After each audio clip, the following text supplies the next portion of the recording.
자, 오늘은 이제 로마서 15장, 이제 로마서도 거의 다 끝날 때가 돼가고 있습니다. 16장 한 개 챕터 남았는데, 로마서 15장 23절로 33절 중심으로 해서 바울이 보여준 모범, 이런 제목으로 말씀을 나누고자 합니다. 오늘 생각하고자 하는 주제는 사람은 다른 사람을 모델로 해서 배우고 따라가는 것이 좋은 일인가, 합당한 일인가, 그런 주제입니다. 어떤 사람들은 이렇게 생각합니다. 나는 예수님만을 모범으로 삼고 산다. 불완전한 다른 인간을 모범으로 삼고 싶지 않다. 이렇게 말하는 사람도 있습니다. 물론 우리 성도는 예수님을 모범으로 삼아야 돼요. 불완전한 모델을 따르다 보면 잘못하면 잘못된 모델에서 잘못된 것을 배울 수 있는 위험성도 있기 때문입니다. 그럼에도 불구하고 사람은 다른 사람을 보고 그 모범을 따르고 사는 존재입니다. 다른 사람의 영향을 피할 수가 없는 그런 존재인 것입니다. 그러니까 아들은 항상 아빠를 닮게 돼 있어요. 아빠가 하는 그대로 하죠. 저도 저하고 저희 아버님하고 처음에는 다른 것 같더니 나이 들어가면서 똑같다고 자꾸 그래요. 그러니까 아들은 결국은 아버지를 닮게 돼 있고요, 또 딸은 결국은 엄마를 닮게 돼 있습니다. 그러니까 저는 이제 알게 됐어요. 사위를 보려면 누구를 봐야 되나? 그 사위 자신을 보면 안 된다는 걸. 사위 자신을 보면 젊은 사람이니까 잘생겼고 똑똑하고 그렇죠. 근데 그 사위를 보려면 그 사위의 아버지를 보면 된다. 아버지가 좀 잘못 살았으면 그 아들도 사위도 잘못 살 가능성이 많다. 또 며느리를 볼 때 누구를 보나? 딸은 뭐 한창 결혼할 딸이니까 예쁘게 차리고 하면 다 예쁘지, 뭐 미운 딸이 어디 있겠어요. 그런데 그 며느리 될 사람의 엄마를 보면 나중에 똑같아진다. 그러니까 엄마를 보고 엄마의 성품이랑 엄마의 인격을 보면 그 며느리도 결국 똑같은 사람이다 하는 걸 알게 됩니다. 그러니까 우리가 사위를 볼 뿐, 또 며느리 볼 뿐, 그 사위에 누굴 봐야 돼요? 아버지. 며느리는 누굴 봐야 돼요? 그 며느리 엄마. 딱 보면 틀림없다. 거의 틀림이 없습니다. 물론 나는 예외다, 그런 경우도 있죠. 그렇죠. 뭐 법칙 없는 예외 없고 예외 없는 법칙 없고 그런 거니까 그 예외도 있을 겁니다. 그러나 전체적으로 볼 때에 거의 비슷하고, 전체적으로 결국 아들 딸은 엄마 아빠의 그 모범을 따르며 배우게 되고, 전체적으로 성품과 인격이 비슷한 것을 볼 수 있게 되는 것입니다. 사도 바울은 자기 삶이 다른 사람들에게 모범이 된다, 다른 성도들에게 모범이 된다 하는 사실을 인식하고 있었어요. 그러니까 고린도전서 11장 1절에 보니까 내가 그리스도를 본받는 자 된 것 같이 너희는 나를 본받는 자 되라. 바울이요, 나를 본받는 자 되라. 왜? 나는 그리스도를 본받고 살고 있기 때문에 나를 본받는 자 되라. 이거 참 어려운 말을 바울이 하고 있습니다. 또 빌립보서 3장 17절에도 형제들아 너희는 함께 나를 본받으라 그랬어요. 함께 나를 본받으라 그랬습니다. 나를 본받으라. 또 빌립보서 4장 9절에도 너희는 내게 배우고 받고 듣고 본 바를 행하라. 그리하면 평강의 하나님이 너희와 함께 계시리라. 나를 본받으면 평강의 하나님이 너희와 함께 계실 것이다 그랬습니다. 이 로마서 15장도 맨 끝부분 33절에 보면 평강의 하나님이 너희 모든 사람과 함께 계실지어다 그랬어요. 그러니까 32절에 바울이 제시한 그런 모범을 따르게 되면 평강의 하나님이 너희와 함께 계실 것이다, 그런 말씀입니다. 오늘 본문, 우리가 읽은 본문에서 바울은 성도들이 따라야 될 모범을 네 가지로 나누어서 제시하고 있어요. 이것은 바울의 성격이기도 하고 바울의 삶의 특징이기도 한 것입니다. 우리는 그리스도를 모범으로 삼아야 되지만 바울도 모범으로 삼아야 돼요. 왜? 바울이 너희는 나를 본받으라 이렇게 말씀했기 때문입니다. 바울의 그 삶의 모범은 네 가지입니다. 첫째로는 바울은 나이가 들어도 전도 열정이 식지 않았다는 거예요. evangelistic passion, 전도의 열정이 조금도 식지 아니했다. 조금도 늘 전도하고 복음을 전하려고 했습니다. 로마서를 기록할 때에 어디서 기록했나 하면 고린도에서 기록했어요. 고린도에서 바울은 이미 사역을 사도로서 30년 이상 했습니다. 그러니까 바울의 나이도 이미 중년을 넘겼습니다.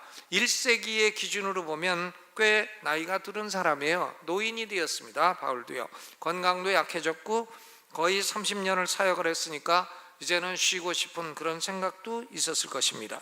바울이 얼마나 넓은 지역을 선교를 했나 19절에 기록이 되어 있죠. 내가 예루살렘으로부터 두루 행하여 일루리곤, 오늘날 유고슬라비아 지역입니다. 일루리곤 지역까지 그리스도의 복음을 편만하게 전하였노라. 그러니까 터키 지역 다 전하고 또 유럽 동부를 다 복음을 전했다는 얘기입니다. 오늘날처럼 뭐 비행기가 있는 것도 아니고 자동차가 있는 것도 아니고 다 걸어서 다녀야 돼요. 여러분 터키 성지 순례를 가보면 아시지만 아침에 일찍 일어나도 한 도시에서 다른 도시로 가려면 저녁을 한 10시쯤 돼야 먹고 버스 타기가 엄청나게 힘들다는 거 알 수 있어요. 그런데 그 먼 거리를 바울은 다 걸어 다니고 제수주 오면 마차 같은 거 한번 얻어 타고 다 걸어서 다녔으니 얼마나 열정적으로 어렵게 복음을 전했는가 하는 걸 알 수가 있습니다.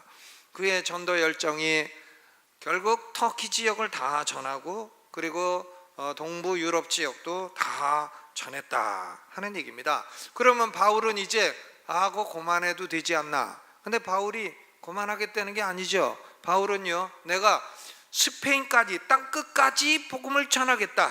땅끝까지 복음을 전하는데 로마 교회가 너희가 헌금을 좀 내가지고 나를 스페인으로 좀 보내달라, 그 얘기를 하고 있는 겁니다. 로마서 15장 23절에 이제는 이 지방에 일할 곳이 없고, 일할 곳이 없을 정도로 다 전했어요. 또 여러 해 전부터 언제든지 서바나로 갈 때에 너희에게 가려는 원이 있었으니 그랬습니다. 소아시아와 마케도니아, 아가야 지역은 더 이상 일할 곳이 없으니까 이제는 스페인에 가서 복음을 전하겠다. 그런데 스페인으로 갈 때에 로마를 방문해서 로마를 스페인 선교의 본부로 삼고 스페인 선교를 하고자 한다. 그것이 바울의 미래의 계획이라는 말씀인 것입니다. 마치 수리아의 안디옥을 본부로 삼아서 소아시아 선교를 시작했던 것처럼 로마를 선교 본부로 삼아서 스페인 선교를 이루겠다 하는 말씀이에요. 28절에도 이 계획을 반복하고 있습니다. 그러므로 내가 이 일을 마치고 이 열매를 저희에게 확증한 후에 너희에게를 지나 서바나로 가리라. 내가 여기서 일 다 마치면 너희를 지나 스페인으로 가겠다. 바울은 나이가 들어도 선교와 전도 열정이 식을 줄을 몰랐습니다. 왜 그랬나 하면 성령이 너희에게 마시면 사도행전 1장 8절이죠. 너희는 권능을 받고 예루살렘과 유대와 사마리아 땅끝까지 이르러 내 증인이 되리라. 땅끝까지 내 증인이 되리라 하는 이 말씀을 자신의 삶으로 실현하고자 함입니다. 바울이 스페인을 땅끝으로 생각했으니까 자기는 땅끝까지 스페인까지 가서 복음을 전하겠다. 여러분, 바울은 이처럼 나이가 들어도 전도의 열정이 뜨거웠어요. 전도의 열정. 우리 성도들은 마음속에 열정이 있어야 돼요. 무슨 열정이냐? 내가 예수의 복음을 사람들에게 전해야 되겠다. 그런 열정이 있어야 되죠. 생각을 해보세요. 우리는 죽으면 천국 가지만 우리 가족 아직 안 믿는 사람, 우리 친구 안 믿는 사람 죽으면 영원한 지옥에 떨어지는 게 성경인데 지옥에 떨어지도록 그대로 버려둬야 됩니까?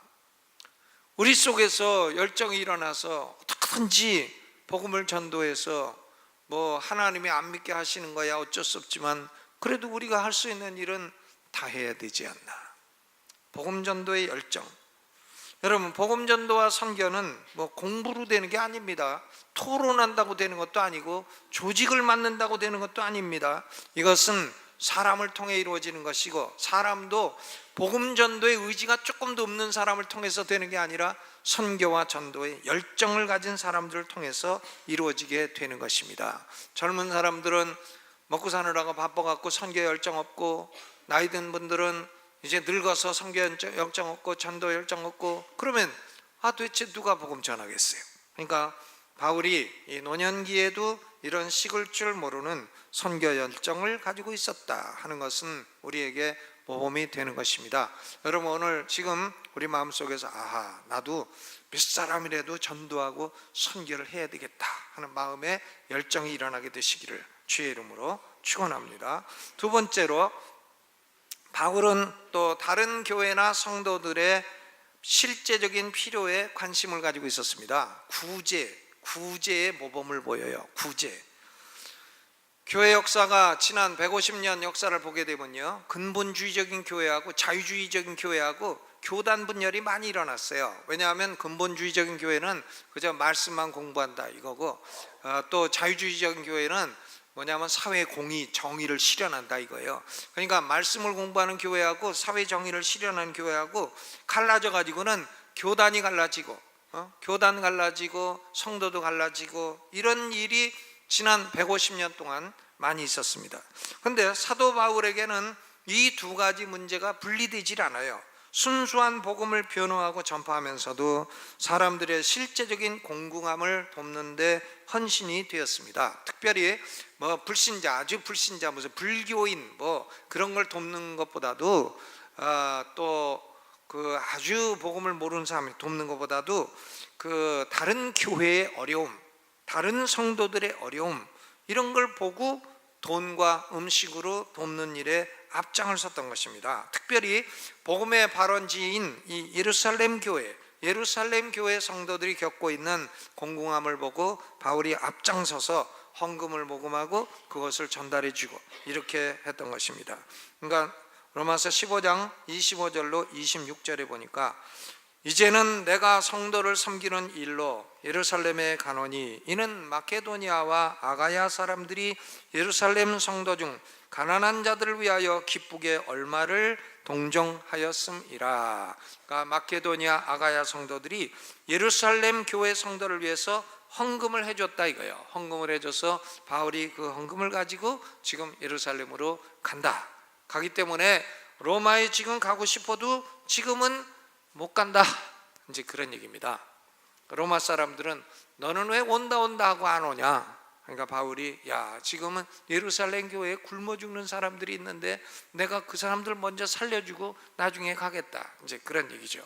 그러면 바울이 예루살렘 교회 가난한 성도들을 위해서 왜 관심을 갖게 됐나? 세 가지 이유가 있습니다. 첫째 이유는 예루살렘 지역에 심각한 기근이 들어서 자연재해로 인해서 성도들도 다 피해를 입고 먹고 살기가 어렵게 됐기 때문이에요. 자연재해 때문입니다. 어떤 분들은 그거 가지고 막 고민해. 야, 태풍 났는데 왜 교회 그 십자가가 날아갔냐? 하나님이 지켜주시면 십자가는 그냥 놔두지 왜 그런 거 날아갔냐? 그런데 여러분, 자연재해는 교회나 불신자나 가리질 않아요. 다윗이 말하잖아요. 칼은 이 사람이나 저 사람이나 죽이느니라. 태풍이 무슨 교회라고 봐주고 지나가고 절이라고 때리고 그럽니까? 그러진 않습니다. 자연재해가 일어나면 뉴질랜드에도 보니까 제일 태풍 세게 맞았던 데가 크라이스트 처치, 그런 도시죠. 도시 이름이 그리스도의 교회야, 아예 도시 이름이. 근데 거기 이제 태풍 세게 맞아가지고는 많이 교회들 파괴되고 이렇게 됐습니다. 그러니까 기근 들고 하면 성도들도 배고프고, 태풍 불면 성도들도 태풍 맞는 거고 그렇습니다. 그러니까 예루살렘 교회에 기근이 들었고, 두 번째 이유는 바울은 개인적으로 예루살렘 교회 성도들을 극도로 핍박했던 과거의 전력을 가지고 있어요. 그렇기 때문에 죄책감이 있는 겁니다. 자기가 예루살렘에 있을 때 예수 믿는 사람들을 그렇게 죽이려고 하고 핍박했잖아요. 그러니까 죄책감이 있어요. 자기의 무지와 허물로 인해서 괴로움을 주었던 교회가 예루살렘 교회이기 때문에 돕고 싶었을 겁니다. 죄책감 때문에.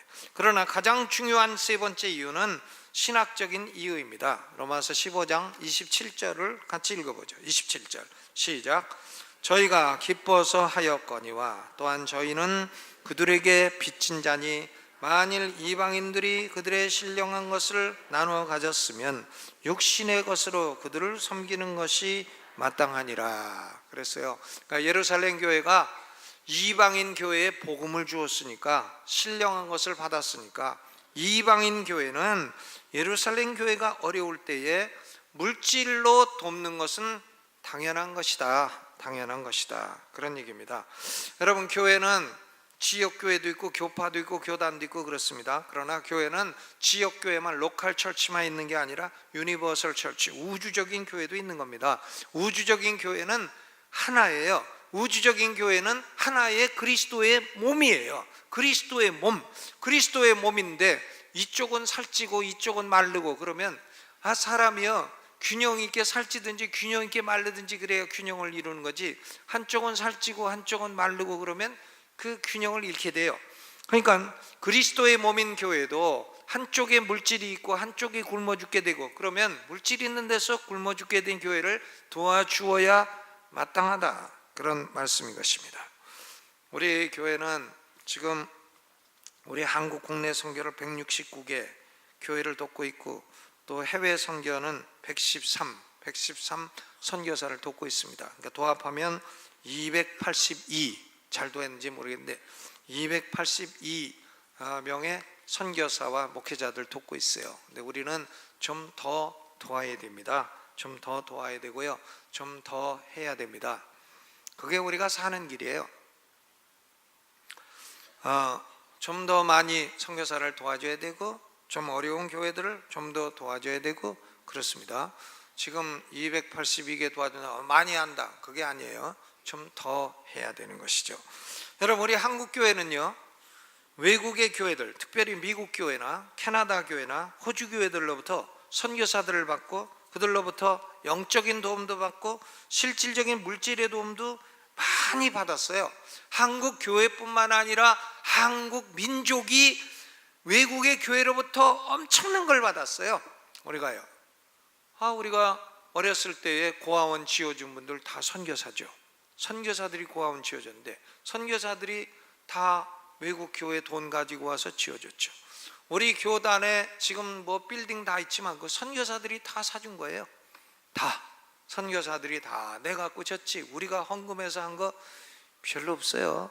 별로 없습니다. 다 했고, 학교도요, 선교사들이 얼마나 많이 세워졌어요. 뭐 연세대학도 그렇지만 이화대학, 배재대학, 배재학당, 얼마나 많아요. 뭐 셀 수 없어요. 그리고 또 병원, 세브란스부터 시작해갖고 병원을 얼마나 많이 세워졌어요.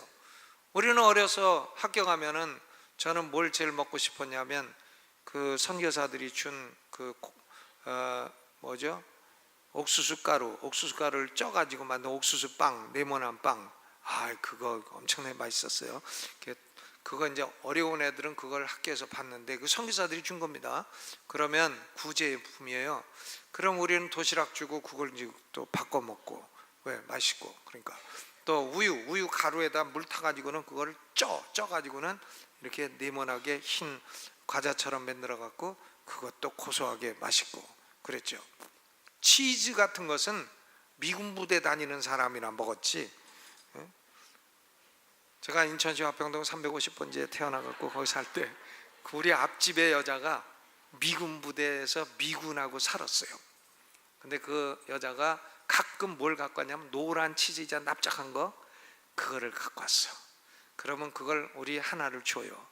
그러면 그것을 밥 위에 올려놔가지고, 뜨뜻한 밥 위에 올려놔가지고 노란 치즈가 밥 위에서 녹아가지고 그걸 간장을 타가지고, 세상에 이렇게 맛있는 음식이 어딨나. 그래서 저는 어려서 결심을 했습니다. 나는 크면 미국 유학을 가야 되겠다. 왜? 노란 치즈를 먹으려고.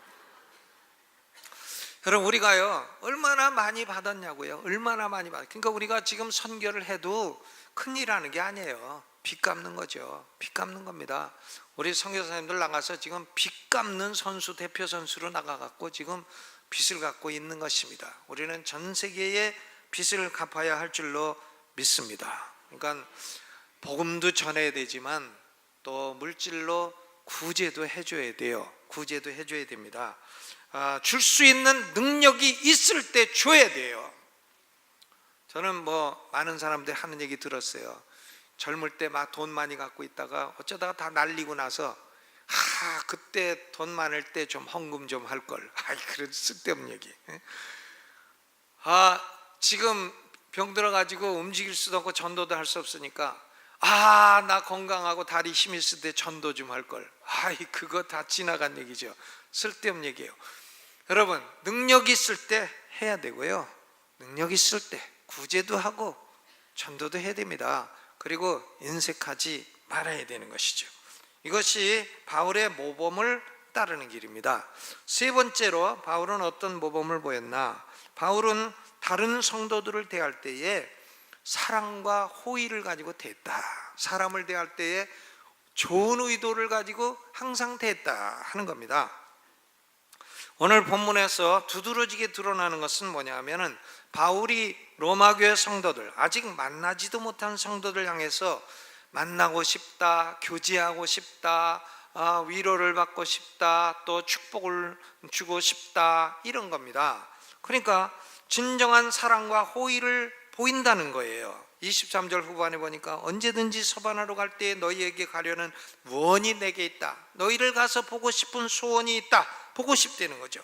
또 24절에 이는 지나가는 길에 너희를 보고 먼저 너희와 교제하여 약간 만족을 받은 후에 너희의 그리로 보내짐을 바람이라. 로마 교회 성도들과 교제함으로 만족을 얻고 싶다, 그런 얘기죠.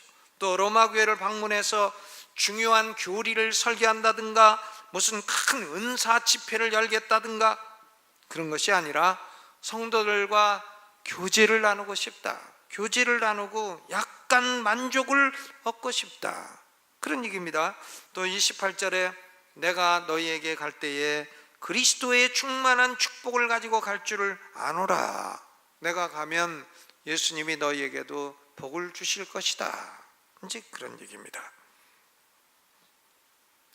32절에도 나로 하나님의 뜻을 좇아 기쁨으로 너희와 함께 나아가 너희와 함께 편히 쉬게 하라. 편히 쉰다는 말은 영어로 refresh, 영육 간에 새로운 힘을 얻게 될 수 있기를 바란다 하는 얘기입니다. 여러분, 우리 성도들은 다른 성도와 교제할 때에요, 기쁨과 사랑으로 교제를 해야 됩니다. 성도들 만날 때 기뻐하고 사랑하고 격려하고 그래야 되죠. 그래야 됩니다. 성도들 만날 때 저 사람 약점은 뭔가, 이것을 연구를 해가지고 그것을 찾아서 공격하고 비난하고 욕하는 일은 바울의 모범을 따르는 일이 아닙니다. 여러분, 우리 한국 사람들은요, 우리가 지금 전체적으로 국가적으로 너나 할 거 없어요. 국가적으로 지금 이게 문제죠. 사람들이 예를 들어서 장점 단점 있지 않습니까? 누가 장점만 다 있고 단점 없는 사람 있습니까? 나와 보세요. 또 누가 단점만 다 있고 장점 없는 사람 있습니까? 그런 사람은 없습니다. 장점도 있고 단점도 있고 퍼센트 차이지. 그런데 여러분, 우리나라 사람들은요, 장점이 8개 있고 단점이 2개 있으면 장점 8개를 칭찬하질 않아요. 2개 단점을 딱 잡아가지고 그걸로 공격하고 비난하기를 좋아해. 우리가요, 코리안. 그렇죠. 다른 사람 8개 장점을 칭찬하면 배가 아파가 그런 소리는 박수 안 쳐. 근데 2개 단점을 얘기하면 맞아, 나도 평소에 그렇게 생각했는데 아주 그냥 고소해. 그래가지고 정치계도 그렇고요, 정계가 그렇습니다. 그리고 이런 분위기가요, 이게 결국은 교회 안으로도 들어오고 그렇습니다. 여러분, 그러니까 바울은 그렇게 하지를 않았다는 거예요. 바울이 대인관계를 하는 것은 항상 사랑과 격려로 하려고 했다, 호의로 대하고자 했다는 겁니다. 며칠 전에 우리 교회를 나오시는 한 가정을 제가 신방을 했습니다. 근데 그 가정은 자녀들 아들, 딸, 며느리가 손자, 손녀에 이르기까지 대단해요. 전부 다 대한민국 최고, 아니 외국의 최고의 과학자고 또 다 훌륭한 의사들이고 다 미국에서도 날리는 변호사들이에요. 자녀들이 그렇게 잘된 집안은 난 처음 봤어요. 근데 그 아버님은 나이가 89세인데 강남에 빌딩을 갖고 계십니다. 그러니까 건물주죠, 건물주. 조물주 밑에 건물주. 건물주 이분이 건물주인데 그래서 건물주로 이제 건물을 갖고 세를 받아서 자식들을 이제 다 교육을 잘 시킨 겁니다. 해가지고 세계적인 인물들이 됐어요. 근데 여러분, 이 자녀들이요, 자기 아버지 89세 되신 아버지 돼서 무슨 얘기 하는지 아십니까? 우리 아버지가 성실해서 우리 공부 잘 시켜줬습니다. 우리 아버지가 뭐 기도 많이 해갖고 우리를 위해서 기도를 많이 해줘서 잘 됐습니다. 그런 얘기를 안 해요. 그런 얘기를 안 하고 딱 한마디예요. 우리 아버지는 평생 남에 관해서 나쁜 말이나 나쁜 욕을 하는 일을 본 적이 없습니다. 딱 그 얘기를 하는 거예요. 그러니까 저는 아주 그때 은혜 많이 받았어요. 아이고, 그렇구나. 나도 남 욕 많이 해갖고 내가 그것 때문에 손해 무지하게 보고 있었구나 하는 사실을 알게 됐어요. 그래서 그 말을 듣고 결심을 합니다. 이제부터는 내가 남의 말 나쁜 욕을 하지 말아야 되겠다. 아주 상도둑놈이 있어도, 아주 나쁜 강도 빨갱이 간첩이 있어도 내가 나쁜 말을 하지 말아야 되겠다. 나는 빨갱이를 싫어하거든요. 간첩도 싫어하고요. 여러분, 간첩 있으면 빨리 자수하세요. 여러분 중에 왜 해먹을 거 없어 간첩을 합니까? 근데 그래도 내가 그 사람들을 나쁘다 얘기하면 내 심령이 상하고, 그리고 내 자식들도 나한테 배울 게 없구나. 이것을 내가 거기서 큰 은혜를 받았습니다. 여러분, 그러니까 그분이 세계적인 과학자야. IT 업계 그 명함에 찍었어. 세계 가장 최고의 IT 과학자, 명함에. 그리 찍은 분이야. 그런 타이틀을 받은 분이야, 공식적으로. 그런데 그분이 자기 아버지에 대해서 한마디가 그거예요. 우리 아버지는 평생 남의 욕한 걸 들어본 적이 없다. 그러니까 자녀들이 그걸 배워가지고 큰 축복을 누리는 게 참 놀라운 일이 아니구나, 이런 생각을 하게 됐습니다. 여러분, 다른 사람을 사랑과 호의로 대하는 것은 결국은 그게 하나님을 대하는 거예요. 나는 하나님은 잘 대하지만 사람은 아니다. 그거 아닙니다. 사람에게 대하는 인관계가 대신관계예요. 그러니까 마태복음 25장 40절 최후의 심판 때에 주님이 하시는 말씀이 그겁니다. 내가 진실로 너희에게 이르노니 너희가 여기 내 형제 중에 지극히 작은 자 하나에게 한 것이 곧 내게 한 것이라. 지극히 작은 자 하나에게 내가 사람에게 한 것이 곧 내게 한 것이라. 그 사람이 배고플 때 음식 주고, 그 사람이 감옥 갔을 때 문 안 가고, 또 그 사람이 병 들었을 때 가서 찾아가서 신방하고 기도해 주고, 그것이 곧 내게 한 것이라. 그러니까 여러분, 우리가 사람을 대할 때 우리 한국 사람들, 한국이나 미국이나 참 공통적이에요. 우리가 그런 약점이 있어요. 우리는 너나 나나 할 거 없이 그런 약점이 있습니다. 다른 사람의 장점 얘기 안 하고 약점을 얘기하길 좋아하는 이런 그 단점이 있습니다. 우리는 바울로부터 배우고, 이제 내가 다른 성도나 사람을 대할 때에 사랑으로 대하고 격려로 대하고 호의로 대하고 교제를 통해서 서로 유익을 주는 그런 관계가 돼야 되겠다, 이렇게 생각할 수 있기를 바랍니다. 네 번째로, 바울은 솔직한 인간미를 가지고 있어요. 바울이요, 솔직합니다. 인간미가요, 부족한 건 부족하다 그래요. 바울 같은 정도 되면 나는 아무 흠도 없고 나는 부족도 없고 나는 잘못 없고 부족과 잘못이 있으면 너희들이다, 이럴 수 있어요. 바울이 사도 중에 1등 사도인데요. 그런데 바울은 그렇게 하질 않습니다. 자기도 슈퍼맨은 아니라는 거예요. 자기도 일을 하려면 돈이 필요하고, 또 다니려면 음식이 필요하고, 자기도 영적으로 사도이지만 성도들의 기도가 필요한 존재다. 자기도 자기를 죽이려고 위협하는 사람 앞에서 두려워 떠는 존재라는 얘기를 하고 있는 것입니다. 부족한 점이 많다는 거죠. 그러니까 성도들이 자신의 부족한 점을 채워달라고 간구하고 있습니다. 24절에 보니까 스페인에 가려고 하는데 돈이 없으니까 헌금 좀 해달라, 그거죠. 목사들도 어디 가세요? 헌금 해달라는 소리가 제일 어려워요.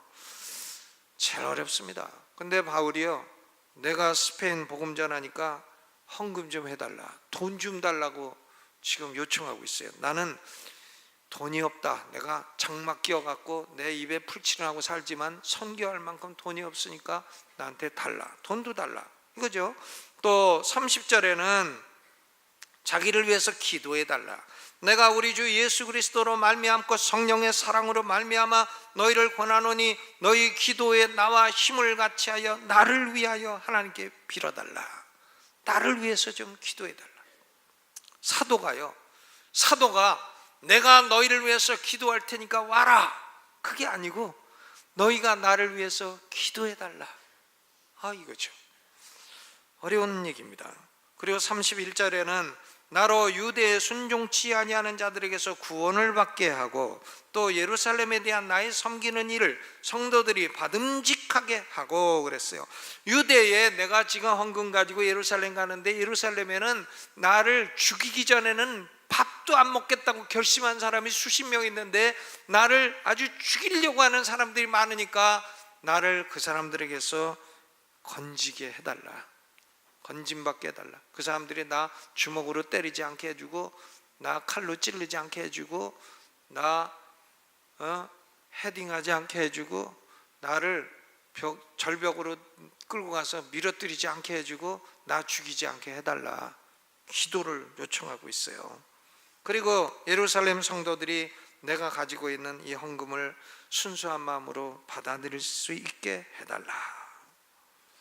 여러분, 저는 성도가 성화되는 것은요, 아무 흠도 없는, 아무 결점도 없는 천사가 되는 거라고 생각하지 않습니다. 우린 100번 죽었다 깨나도 천사가 안 돼요. 골100번 죽었다 깨나도 우리는 하나님이 안 됩니다. 우리는 인간이죠. 약점과 단점을 가진 인간입니다. 그렇기 때문에 성화가 된다고 하는 것은 뭐냐? 천사가 되고 하나님처럼 되고 그런 거 아니죠. 전 그렇게 생각하지 않습니다. 이 성화가 된다고 하는 것은 하나님께 가까이 갈수록 자신의 부족함을 깨닫고 연약함을 깨닫고 모자란 걸 깨닫고, 그리고 내가 죄인 중에 괴수고 내가 부족한 게 많고 내가 연약한 게 내 속에도 참 하나님 보시기에 합당치 않은 게 많구나 하는 것을 알고 부족한 인간이로다 하는 것을 깨닫는 것이 성화되는 그런 길이라고 생각합니다.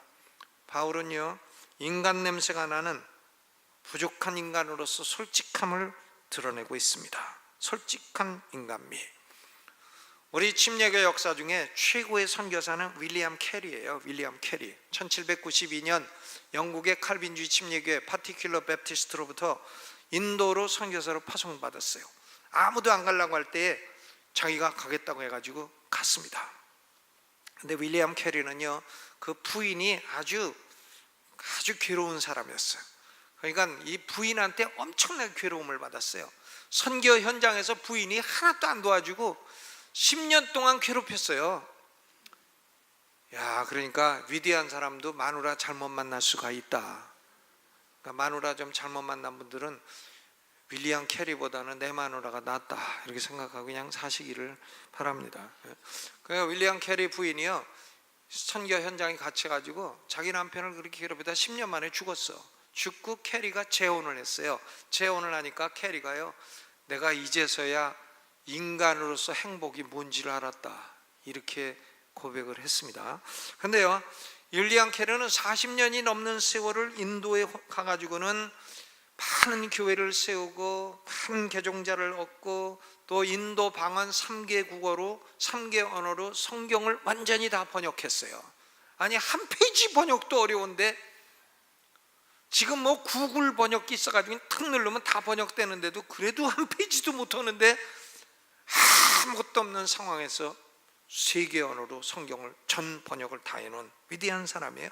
그러니까 윌리엄 캐리가 선교를 하니까 영국과 미국의 교회들이 선교가 이제 이렇게 하면 되는구나 이래가지고 윌리엄 캐리가 근대 선교의 아버지가 되었습니다.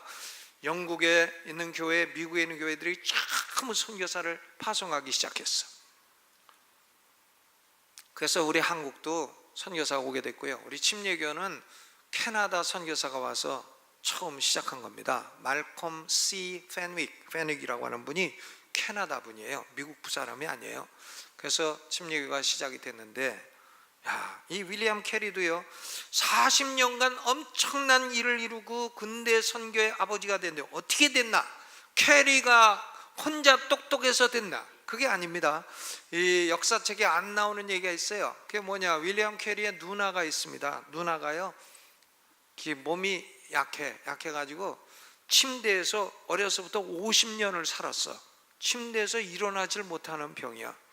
50년을 침대에 살았는데 이 윌리엄 캐리의 누나가 자기 동생 윌리엄 캐리, 인도 그 위험한 나라에 가 선교하는 캐리를 위해서 50년간 침대에서 기도해 줬어.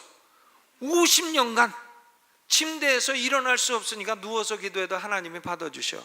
우리가 누워서 기도하면 야 똑바로 앉아서 해라 이러시겠지만, 누워서 아프니까 못 일어나니까 50년을 기도해 줘가지고 윌리엄 캐리는 인류 역사 2000년에 가장 위대한 선교사가 됐고 근대 선교의 아버지가 되었던 것입니다. 여러분, 우리는 바울에게서 전도의 열정 이걸 배우고, 또 약한 자를 도우려는 구제의 열정 이걸 배워야 되고, 다른 사람들을 사랑과 호의로 대하는 그런 열정, 그리고 자신의 부족감을 인정하고 사람들에게라도 하나님에게라도 도움을 청하는 솔직한 인간미를 배울 수 있게 되기를 주님의 이름으로 축원합니다.